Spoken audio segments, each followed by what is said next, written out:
কিরে, তুই আজকে একা দেখছি? তোর বন্ধু অজয় কোথায়? কি জানি কাকা, তাকে তো বাড়িতে পেলাম না। তার মা বলল কোথায় নাকি গেছে, কিন্তু জানি না কোথায়। বাবা, তোরা যে মানিক জোর, তা তোকে রেখে চলে গেল? হয়তো আমার খোঁজ করছিল। আমি একটু পিসির বাড়ি গিয়েছিলাম, তাই আর কি। এই তো আমি চলে এসেছি কাকা। কেমন আছো তুমি? গল্প শুরু করে দিয়েছো নাকি? ভালো আছি, ভালো আছি। হ্যাঁ, না না, এখনো শুরু করিনি। ঝিরিঝিরি একদম বৃষ্টি পড়ছে গো কাকা। মেঘ করে এসেছে, ভালো বৃষ্টি হবে মনে হচ্ছে। ও হরিদা, একটু গরম গরম চা করো না। এই ওয়েদারে চা আর তেলে ভাজা খুব ভালো লাগবে কিন্তু। বাবুরা তেলে ভাজা কি খাবে? গরম গরম বেগুনি না আলুর চপ? বেগুনি ভালো হবে, বল।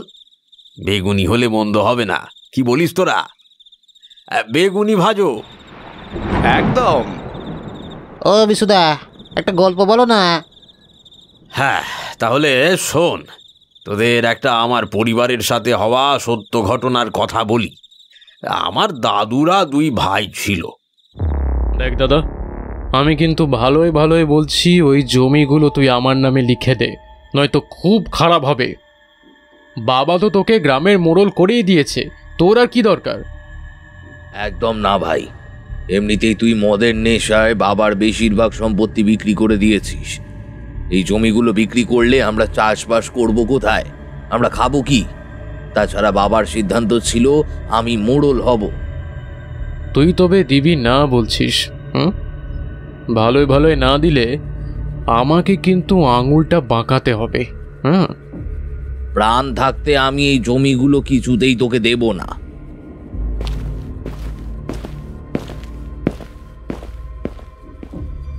আমি আর পারি না, ওর জ্বালায় আমি আর সহ্য করতে পারি না।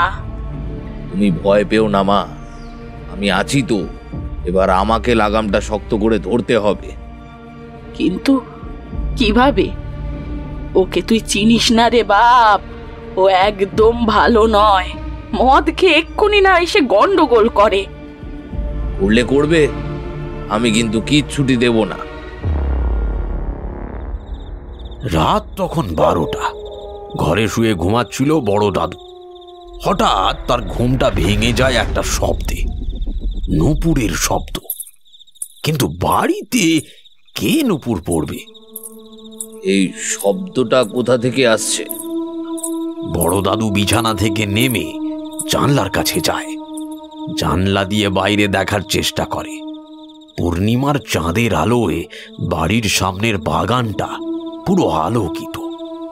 তাতে দেখে একটা মেয়ে সাদা শাড়ি পরে হেঁটে হেঁটে যাচ্ছে। কে কে ওখানে? এত রাতে কে? জোরে ডাকে বড় দাদু। কোথায় সেই মহিলা পিছন ফিরে তাকায় আর খিলখিল করে হেসে ওঠে। রাতে কি আমাদের বাড়ির বাগানে? কি আমাকে দেখে কি ভয়ে কোথাও চলে গেল? কিন্তু এত রাতে কি উদ্দেশ্যে আমার বাড়িতে?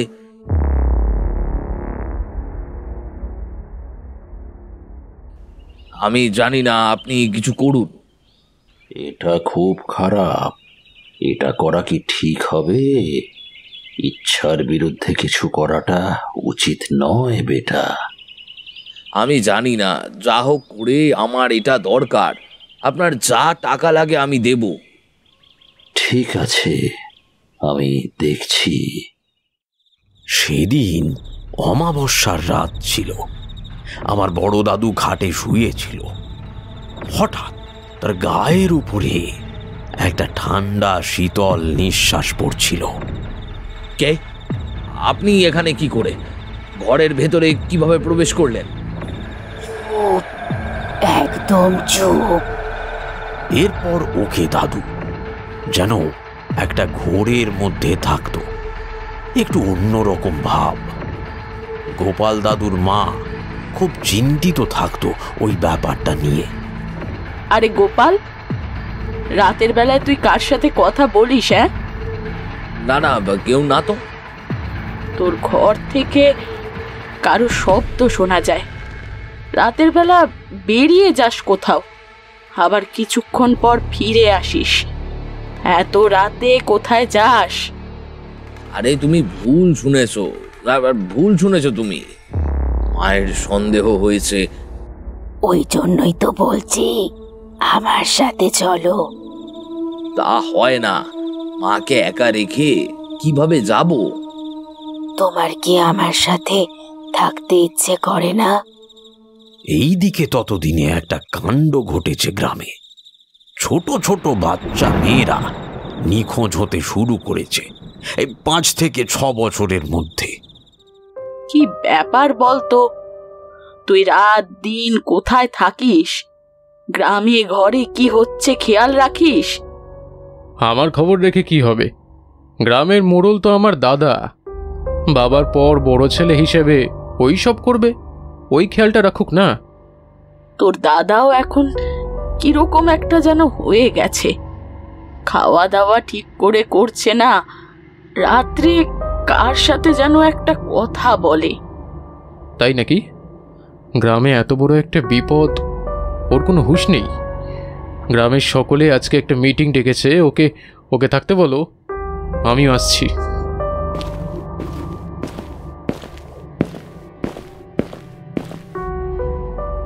লোকেরা তোমার উপরে দায়িত্ব দিয়েছে দাদা, আমাকে তো তারা অযোগ্য অকর্ম মনে করে। তার একটাই কারণ, তুই কোথায় থাকিস তা ঠিক নেই। তার সাথে নেশা, জুয়া খেলা, কিসের নেশা নেই তোর? সমাধান করতে পারবে তো সব করো তাহলে। সব সমস্যার সমাধান হয়ে যাবে। খুব দ্রুত যেন হয় বাবা, খুব দ্রুত চাই আমার সব কিছু। আমাকে প্রমাণ করতে হবে যে আমি সব পারি। তা হবে বেটা, আমার ভোগের প্রসাদ নিয়ে এসেছিস? একদম একদম, আপনার বাড়িতে চলে আসবে, চিন্তা নেই। আমি আসছি, প্রণাম। ওই যে আসছে।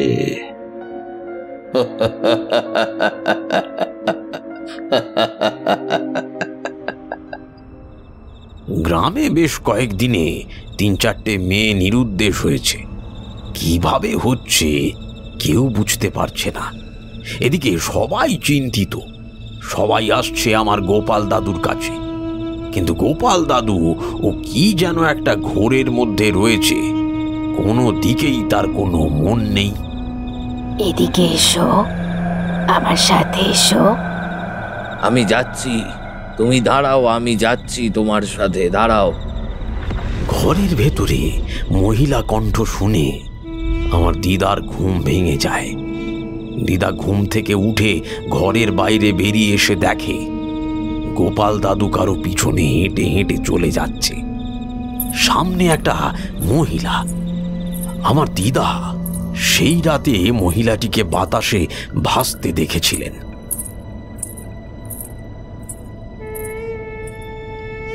আমার মনে হয় তোকে কোনো পিশাচিনী ভর করেছে। তুই আমার সাথে তান্ত্রিকের কাছে চল। আমার কিছু হয়নি, তুমি শুধুমাত্র চিন্তা করছো। আমি একবার বেরোবো। এই বলে সেদিন দাদু বেরিয়ে যায়। দিদা খুব কান্নাকাটি করে। ছেলেটার কি হবে? দেখে রেখো মা, ছেলেটাকে দেখে রেখো।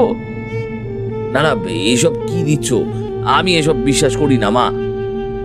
দেখ বাবা, তোর ভালোর জন্য দিচ্ছি, পড়তে ক্ষতি কি? আমার কথা একবার শুনে দেখ। আচ্ছা দাও, পড়ে নেব। গোপাল দাদু সেই মহিলার জন্য ছটফট করছিল, কিন্তু সেই মহিলা অনেক রাত হয়ে যাওয়ার পরেও আসেনি। সবে মাত্র গোপাল দাদু ঘুমিয়েছে।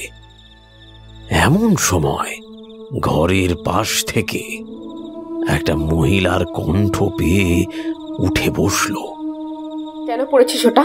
খুলে ফেল, ওটা খুলে ফেল বলছি। ওটা আমাকে তোর কাছে আসতে বাধা দিচ্ছে। তুমি এত দেরি করলে কেন? ওটা খুলে ফেল, খুলে ফেল ওটা। মহিলা ওটা বারবার খুলে ফেলতে বলে। গোপাল দাদু কিছুটা মহিলার বশবর্তী হয়ে হাতের লাল দড়িটা খুলে ফেলে, আর মহিলাটা সম্পূর্ণভাবে আমার দাদুকে বশ করে বাড়ি থেকে বেরিয়ে যায়। তারপরে? তারপর বলছি, আগে এক কাপ চা বলি, গলাটা বেশ শুকিয়ে গেছে। আর তর সইছে না। কি হলো তারপর? হ্যাঁ, তা পরের দিন সকাল থেকেই গোপাল দাদুকে আর খুঁজে পাওয়া যায় না।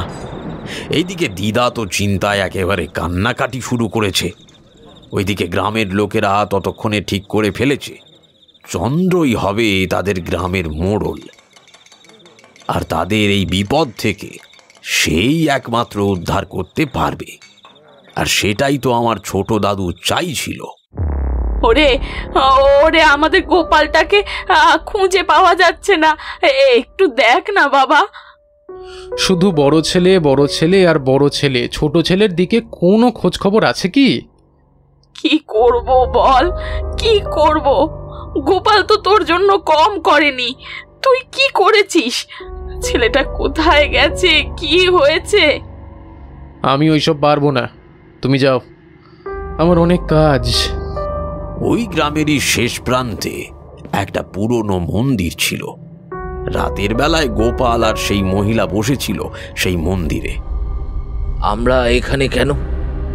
তোমার আমাকে খুব ভালো লেগেছে। তোমাকে আমি আমার সাথে নিয়ে যাব। যদিও তোমাকে শুধুমাত্র বশীভূত করার জন্যই আমাকে আদেশ দেওয়া হয়েছিল, কিন্তু তোমাকে আমার খুব পছন্দ।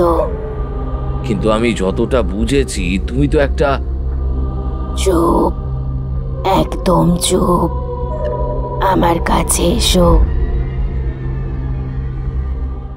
দুই পিশাচিনী পুরো বশ করেছে তোর ছেলেকে। এর সাথে জড়িত আরো অনেকে। খুব খারাপ উদ্দেশ্য সাধনের জন্য তোর ছেলেকে ব্যবহার করা হয়েছে। তোর দুই ছেলে এই মহা বিপদে। কিছু একটা করুন, কিছু একটা করুন আপনি। আমি চেষ্টা করব, অবশ্যই চেষ্টা করব। গ্রামের যত সব বিপদ ওই তান্ত্রিক চণ্ডার জন্য। ওকে ছাড়বো না। ও গ্রামের মেয়েদের বলে দিচ্ছে ওই হচ্ছে আসল শয়তান। ও তোর ছেলেটাকেও বশ করেছে, তার সাহায্যে বড় ছেলের আজ বড় বিপদ। ওই দুই সন্তান ছাড়া আমার কেউ নেই বাবা, ওদের রক্ষা করুন। এর আশেপাশেই ওই পিশাচিনী আছে, ওকে আমাকে ধরতেই হবে। সেই দিন ওই তান্ত্রিক চণ্ডা ওই পিশাচিনীকে আদেশ দিয়েছিল।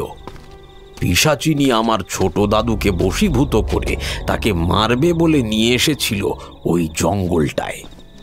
তোর আজকে রক্ত খেয়েই আমার পিপাসা মেটাবো, তারপর ওকে নিয়ে আমি চলে যাব আমার জগতে। ওই পিশাচিনী আমার ছোট দাদুকে শূন্যে তুলে ধরে তার গলা টিপে ধরে। সে যন্ত্রণায় ছটফট করতে থাকে। তখনই সেখানে পৌঁছায় তান্ত্রিক বাবা। ওকে ছেড়ে দে, ওকে ছেড়ে দে পিশাচিনী। তুই কে? এখানে কি করছিস? আমি তার জন্য তোকে শেষ করতে এসেছি। পারবি না, আমার কোনো ক্ষতি করতে পারবি না। আমি কোনো যেমন তেমন তান্ত্রিক নই, তারা মায়ের আশীর্বাদ সিদ্ধ। আজ অবধি কোনো খারাপ কাজের সাথে যুক্ত হয়নি। তুমি অনেক বড় ভুল করেছো চন্দ্র, অনেক বড় ভুল। আমি বুঝতে পারিনি যে আমার জন্য এত বড় একটা ক্ষতি হয়ে যাবে। আমার লোভ আমাকে এমন একটা পর্যায়ে পৌঁছে দেবে যে এখানে শুধু মানুষ নিজের স্বার্থ ছাড়া কিচ্ছু বোঝে না। আমার জীবন বিপন্ন হয়ে যাচ্ছিল। দাদা দাদা আমাকে ক্ষমা করে দে দাদা, আমার ভুল হয়ে গেছে, আমাকে ক্ষমা করে দে। তার মানে তুই বাচ্চাদের অপহরণের সাথে যুক্ত? তুমি এতদিন যার সাথে কথা বলছিলে সে তান্ত্রিক চণ্ডার দ্বারা পরিচালিত এক পিশাচিনী। সেই পিশাচিনী মানুষের বেশ ধরে বাচ্চাদের নিয়ে যেত। তোমার ভাই শুধু তাকে একটু সাহায্য করেছিল। প্রথম দিন রাতে তুমি তার করা উপচারে পা দিয়েছিলে, তাই তোমার পিছু নিয়েছিল। সে তোমাকে শুধুমাত্র চাইছিল গ্রামের মোড়ল থেকে সরাতে। তুমি একজন অযোগ্য মোড়ল সেটা প্রমাণ করাতে। ব্যাস এতটুকুই। আর সেই তান্ত্রিক? তার ক্রিয়াকর্মতে আমি বাধা দিয়েছি। সে এতক্ষণে তার ক্রিয়াকর্মের উপযুক্ত শাস্তি পেয়েছে। বুঝলি, এই জন্যেই বলে ভালো কর্মের ফল ভালো হয়। কিন্তু কাকা, সেই তান্ত্রিকের কি হলো? আমি আমার দাদুর মুখে শুনেছি সেই তান্ত্রিকের দেহটা ছিন্ন ভিন্ন অবস্থায় পাওয়া গেছিল, আর তার সাথে কয়েকটা ছোট্ট বাচ্চার মুন্ডু কাটা নরকঙ্কাল। আর তোমার ছোট দাদুর কি হলো? দাদু বলতো ছোট দাদু যা করেছে তা নিছক ছেলে মানুষই, কিন্তু ছোট দাদু যদি সন্তান চুরির সাথে যুক্ত থাকতো তাহলে ওকে নাকি নিজের হাতে খুন করতো আমার বড় দাদু। তারপর থেকে আমার ছোট দাদু ভালো হয়ে যায়, মন দিয়ে কাজ করতে থাকে। বৃষ্টি কমে এসেছে, কিন্তু বাড়ি যেতে একটু ভয় ভয় করছে। ভয় কিসের রে পাগল? হ্যাঁ, চল আমি এগিয়ে দিচ্ছি।